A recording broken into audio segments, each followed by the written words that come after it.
Class 7 Hindi में part 2 Swami Vivekananda के विषय में हमने पढ़ा था और हम आधा पाठ समझ चुके थे।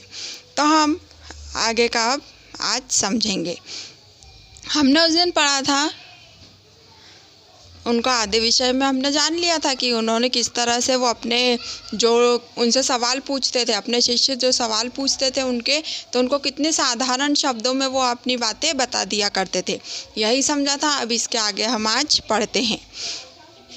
स्वामी विवेकानंद और उनके चुने हुए साथियों ने अपने गुरु के कार्य को आगे बढ़ाने के लिए रामकृष्ण मठ की स्थापना संस्था बनाई और सेवा कार्य में जुट गए। एक टूटा फूटा मकान बरानगर में लोगों ने उन्हें दान में दिया। वहीं उनका पहला मठ था। भिक्षा मांगकर वे लोग वहीं आते और अपने काम को आगे बढ़ाने के बारे में सोच विचार करते। कभी आधा पेट खाना मिलता था तो कभी पूरा पेट मिल जाता था।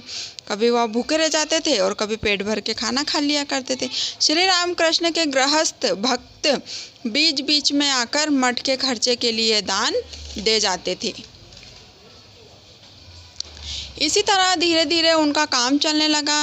विवेकानंद ने समूचे भारतवर्ष की यात्रा की और स्वयं अपनी आंखों से भारत की जनता की गरीबी और कष्टों को देखा। उन्होंने क्या किया था, भारतवर्ष जो भारत था उसकी पूरी यात्रा की और सब दूर घूमने के बाद उन्होंने स्वयं अपनी आंखों से क्या देखा, उन्होंने देखा कि जनता कितनी गरीब है, कितने उनको कष्ट हो रहा है, ये सब वह देखते हैं। इससे उनके मन में सेवा भाव और भी दृढ़ हुआ। उन्होंने सेवा करने के लिए पहले तो दृढ़ बना रखा था, लेकिन उन्होंने अपने भारत की यह हालत देखी तो उनका दृढ़ क्या हुआ और मजबूत हो गया। उन्होंने अमेरिका में होने वाले सर्वधर्म सम्मेलन में भी भाग लिया और यूरोप के अन्य देशों की भी यात्रा की। वहाँ लोगों की अमीरी और अपने देश की गरीबी देखकर उनके दिमाग में एक नई बात पैदा हुई। उन्होंने देखा कि यूरोप और अमेरिका में धन व सुख की सामग्री तो है, लेकिन मन की शांति लोगों में नहीं है। यहीं से उनके मन में लेन देन की एक नई योजना ने जन्म लिया। उन्होंने निश्चय किया कि भारत की उन्नति के लिए यूरोप और अमेरिका की वैज्ञानिक शिक्षा को भारत में लाना होगा और भारत के ऋषि मुनियों द्वारा प्रचारित आध्यात्मिक ज्ञान अमेरिका और पश्चिम देशों को बदले में देना होगा। स्वामी विवेकानंद अपने विचारों के कारण विदेशों में बहुत प्रसिद्ध हो गए थे। उनके जो विचार थे बहुत अच्छे थे और उन्हीं विचार के कारण क्या हुए, वो देश विदेशों में प्रसिद्ध हो गए थे। बहुत से धनी लोग उनसे प्रभावित होकर उनके शिष्य बन गए थे। उन्होंने अमेरिका व इंग्लैंड के मठों की स्थापना की और भारत से अपने शिष्यों को बुलाकर वहाँ इस काम को आगे बढ़ाने के लिए छोड़कर स्वयं भारत लौट आए। भारतवर्ष में अब तक वह बहुत प्रसिद्ध हो चुके थे। भारत लौटकर उन्होंने एक बार फिर पूरे देश की यात्रा की और एक ही मंत्र देश के युवकों को दिया, आने वाले 50 वर्षों तक मातृभूमि को ही अपना आराध्य ईश्वर मानो। इस मातृभूमि पर रहने वाले प्रत्येक प्राणी को प्यार करो, उसकी सेवा करो, तभी इस जन्मभूमि की दास्ता की बेड़ियाँ टूटेगी। वह नगर नगर में यही अलख जताते घूमते, प्रेम पूर्वक लोगों से गले मिलते। इस प्रकार हर जगह उन्हें इस काम में सफलता मिलती रही। सैकड़ों युवक युवतियां इस काम में लगे रहे। धन की भी उन्हें कोई कमी नहीं थी, क्योंकि सब उन्हें दान में कुछ ना कुछ दिया करते थे, जिससे उनका जो मठ चलता रहता था। रामकृष्ण मठ तो पहले ही बन चुके थे। अब उन्होंने बड़े पैमाने पर एक संस्था बनाई और उसका नाम रखा रामकृष्ण मिशन।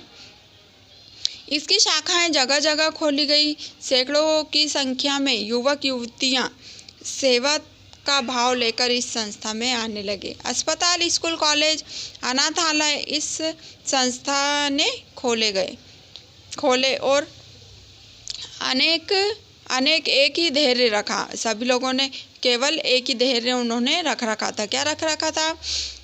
मानव मात्र की सेवा करो। जाति पाति की सीमाओं से परे मानव को ईश्वर का अंश जानकर सेवा करो। यही ईश्वर की सच्ची सेवा है।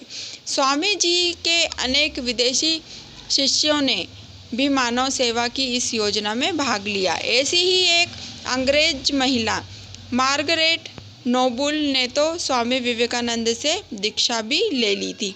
स्वामी जी ने उनका नाम रखा था भगिनी निवेदिता। ऐसे ही उनकी कई विदेशी शिष्याओं और शिष्यों ने बहुत सा धन स्वामी जी को दिया। मैसेज बुल जब उनकी शिष्या बनी तो स्वामी जी ने उन्हें धीरा माता नाम दिया। यही धीरा माता और मिस मूलर नाम उनकी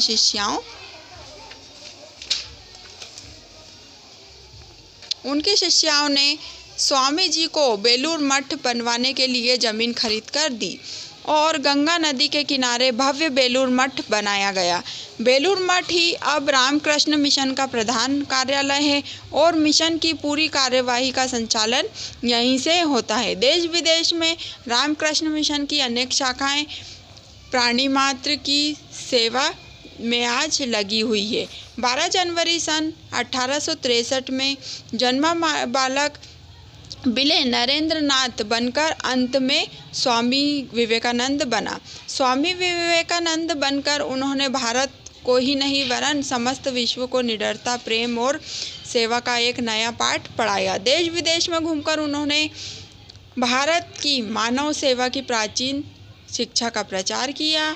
उन्होंने विदेश भ्रमण से लौटकर जो उपदेश देश के युवक युवतियों को दिए, उसी जागृति का यह फल हुआ कि भारतवासियों ने 50 वर्ष के अंदर ही गुलामी की जंजीरों को तोड़कर देश को अंग्रेजों के शासन से मुक्त करा दिया था।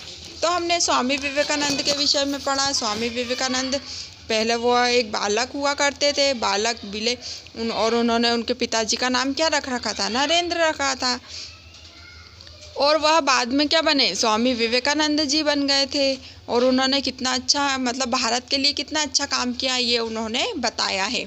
सभी लोगों को एक जैसा मानकर लोग भी उनसे इतने प्रभावित हो गए थे कि लोग उन्हें दान दिया करते थे और उसी दान के कारण उन्होंने भारत के लोगों के लिए बहुत अच्छे अच्छे काम किए और इस काम से सभी लोग बहुत खुश थे। उन्होंने भी उनका साथ दिया।